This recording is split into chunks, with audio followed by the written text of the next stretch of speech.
Welcome back, Patriots. Today should be Tuesday, September 22nd, if you're keeping track and haven't lost your days.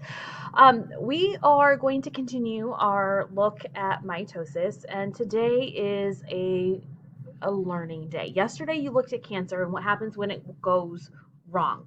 So today, you're going to look at the actual steps of mitosis, all of the little increments that it has to happen in the phases that it has to happen through, and where those little oopsies can occur to make cancer form or to create cancer to form. So today, you are going to look for your Cami notes, and we try to help you with our fun little Bitmojis here, but you can notice here is our note sheet for Cami.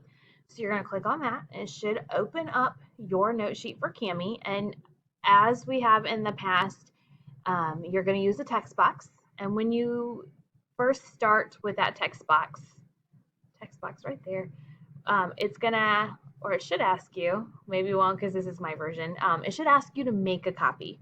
So you're gonna make that copy of your Cami notes, and those are going to be handed in at the end of class today. So watch for that box to pop up under your assignment tab on Power School. Okay, but here is your Cami for your mitosis notes. It is a little long. Mitosis is a little complicated. Where do you get your information? So that is your record sheet, your note sheet. Here is where you're going to find your information. So we did something like this a couple weeks ago. We listened. We were told you liked the Cami note better than the embedded note. So we're doing Cami notes. Here is your mitosis slideshow. You can do it right here from your Power School page.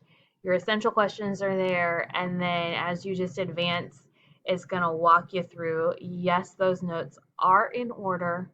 So as you work your way through the order of the page, you should be good to go. Okay, there's going to be some vocabulary words in there, just so you know, like somatic cell and germ cell. Pay attention to those. And as you read through, record into your Cami notes. Okay, and these are due at the end of class today, so be prepared to hand those in to either Miss Anderson or myself.